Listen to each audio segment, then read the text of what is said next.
고린도전서 7장 1절에서 16절까지 말씀을 교독하도록 하겠습니다. 고린도전서와 후서의 말씀은 사도 바울이 고린도 교회에 쓴 편지입니다.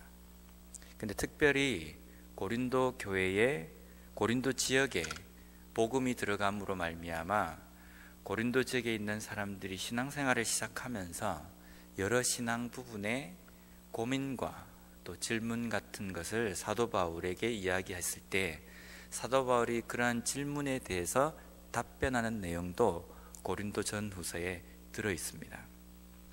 우리가 잘 알듯이 고린도 지역은 상당히 타락한 지역입니다. 오늘날로 말하면 유흥가가 질비해 있는 그런 소비적인 향락의 도시입니다. 근데 그런 향락의 도시라고 이야기하면 우리가 보통 성적인 문제와 많이 연관이 되어 있습니다. 이러한 지역에 살고 있는 사람들이 복음을 접하고 그 접한 복음 때문에 어쩌면 가장 먼저 자신의 삶 속에 크게 걸리는 부분이 무엇이냐면 바로 이 성적인 문제일 겁니다. 이전에 예수 그리스도를 믿기 전에 복음을 받기 전에는 옳은 것이고 당연히 할 수 있는 문제이고 해도 별로 마음에 가책이 없는 그런 일들이었지만 예수를 믿고 난 다음에 가만히 보니 자기가 살고 있던 지금까지의 삶이 하나님 보시기에 아름답지 못한 삶이라는 겁니다. 성적으로 문란한 이 삶이 얼마나 하나님 앞에 잘못된 삶인지를 깨닫게 되었다는 겁니다. 그래서 고린도 교회 안에 문제가 생겼습니다. 그 문제를 오늘 7장 1절 말씀에 보면 사도 바울이 이렇게 시작하고 있습니다. 너희가 쓴 문제에 대하여 말하면 이라는 겁니다. 고린도 교회 지역에 있는 고린도 교회 안에 있는 사람들이 가지고 있는 그 문제, 질문에 대해서 내가 너희들에게 답하겠다라는 겁니다. 그 내용이 오늘 이 본문의 중심인 성적인 문제입니다. 고린도 교회 안에는 이 타락하고 향락적인 이 문화에 대해서 극단적인 사람들도 생겨나기 시작했습니다. 성은 나쁜 것이다. 음란한 것이다. 그래서 결혼을 해서는 안 된다. 라는 주장입니다. 물론 이건 어느 정도 설득력이 좀 있어 보이긴 합니다. 내가 하나님을 잘 섬기기 위하여서 미혼인데 내가 평생 미혼으로 살면서 금욕적인 내가 삶을 살겠다. 어느 정도 설득력 있고 가능한 일입니다. 그런데 기혼한 상태에 있는 사람들이 이런 생각을 한다는 겁니다. 아, 성이라는 것은 덮어놓고 잘못된 것이구나. 그래서 아내와 남편이 부부관계를 하지 않고 각방을 쓰는 겁니다. 성이라는 것이 나쁜 것이라고 생각하기 때문입니다. 각방을 쓰는 것도 부부가 문제가 되긴 합니다. 그런데 더 나아가서 더 극단적인 행동은 결혼한 사람이 성이라는 것이 나쁜 것이기 때문에 이혼까지도 서로 이야기하고 권하는 그러한 풍토가 고린도 교회 안에 생겨났다는 겁니다. 어떻게 생각하십니까? 내가 하나님 말씀대로 살기 위하여서 금욕적인 삶을 살기 위하여서 결혼 안 하는 것, 거기까지는 우리가 이해할 수 있습니다. 그런데 금욕적인 삶을 살기 위해서 이미 결혼한 사람들이 모두가 다 이혼을 해야 합니까? 그렇지 않다는 겁니다.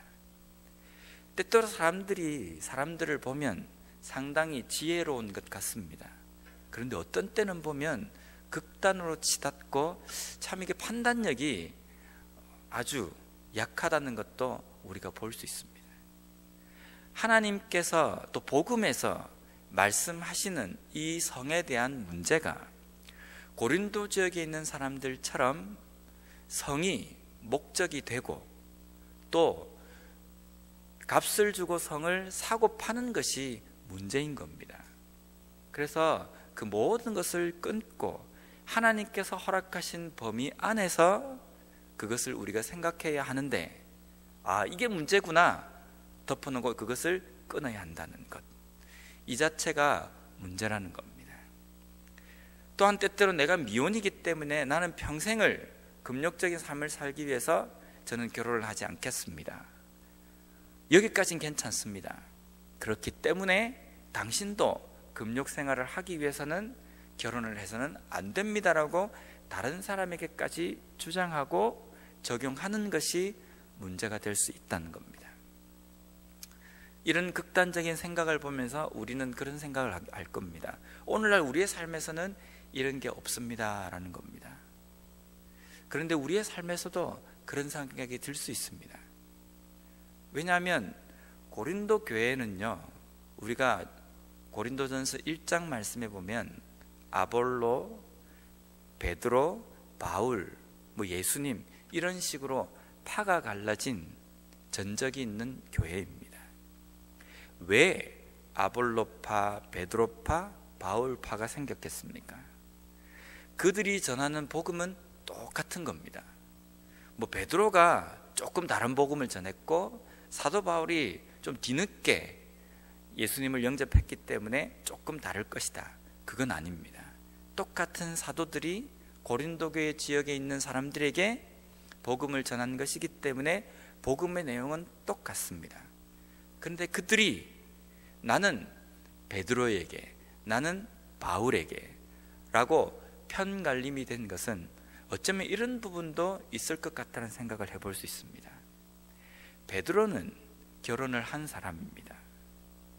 사도 바울은 평생을 결혼을 하지 않고 독신으로 산 사람입니다.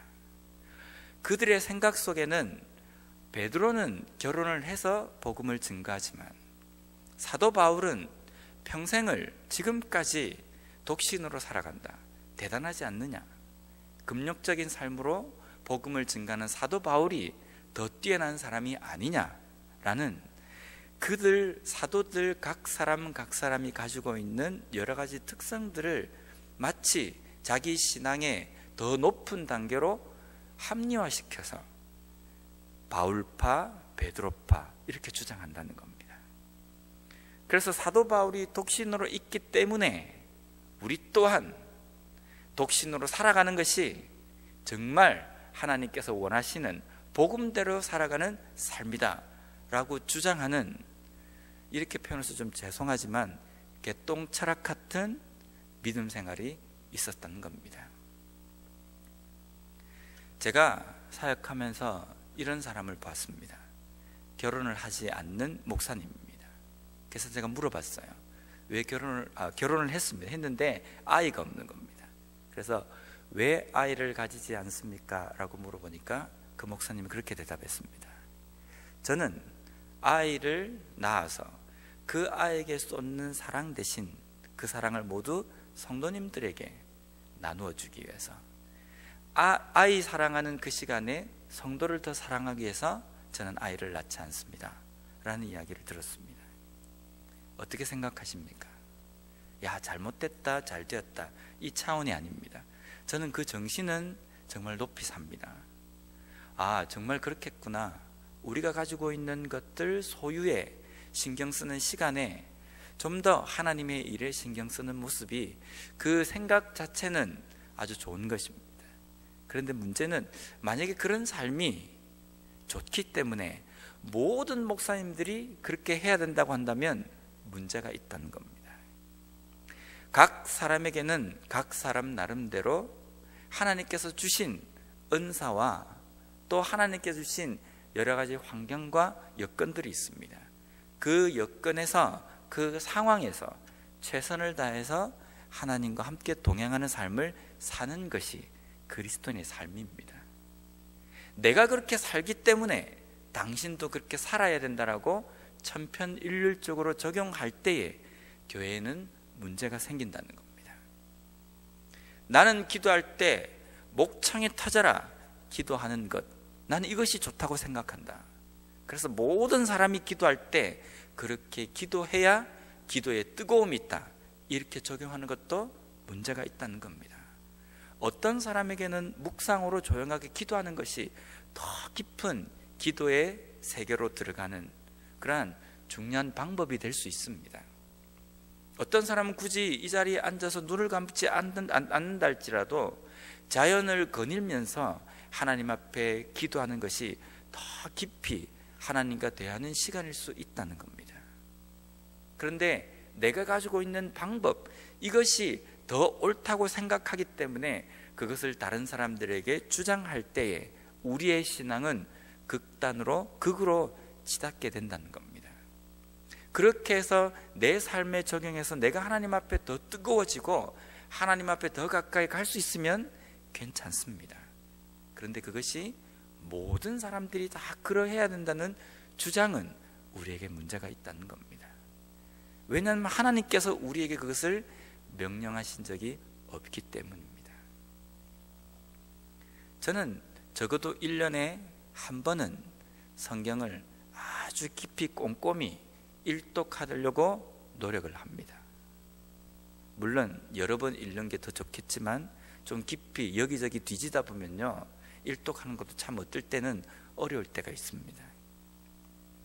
근데 만약에 제가 1년에 성경을 일독도 안 하는 사람이 어떻게 그리스도인이라고 이야기할 수 있느냐, 만약에 제가 그렇게 이야기한다면 그 말이 옳겠습니까? 그렇지 않겠습니까? 성경에는, 말씀에는 하나님의 말씀을 주야로 묵상하라고 명령하시지 적어도 1년에 1독 이상 하라는 말씀이 없습니다. 내가 그렇게 살기 때문에 모든 사람들을 그렇게 적용한다고 한다면 편협한 그리스도인이 되고 하나님의 말씀을 제대로 깨닫지 못한 그리스도인이 될 수 있다는 겁니다. 오늘날 우리의 삶의 신앙의 부분에서 이런 부분들이 많이 있습니다. 내가 그렇게 하기 때문에 다른 사람도 그렇게 해야 하고, 내가 하는 이 방법이 옳기 때문에 다른 방법은 잘못되었고, 그것은 열심이 없는 것이고, 이렇게 표현하면 교회 안에 질서가 무너집니다. 우리에게 주신 은사도 마찬가지입니다. 내가 가진 은사대로 하나님을 섬기고 하나님의 일을 하는 겁니다. 내가 하는 이 방법이 더 열심히 있다라고 나에게 적용이 되기 때문에 다른 사람들도 이런 은사로서 하나님 앞에 봉사해야 한다, 이게 제대로 봉사하는 것이다, 이렇게 적용할 수 없다는 겁니다. 왜냐하면 하나님께서 우리에게 각 사람에게 각 사람 나름대로 분량에 맞게 은사를 주시고 환경을 주시고 그 상황에서 어떻게 하면 더 하나님을 잘 섬길 수 있을 것인가, 그것을 고민하는 것이 오늘날 그리스도인에게 남겨진 숙제라는 겁니다. 오늘 우리에게 하나님께서 새로운 하루를 주셨습니다. 어떻게 사는 것이 하나님의 뜻대로 열심히 있게 사는 것이라고 생각하십니까? 우리 나름대로 가지고 있는 생각이 있습니다.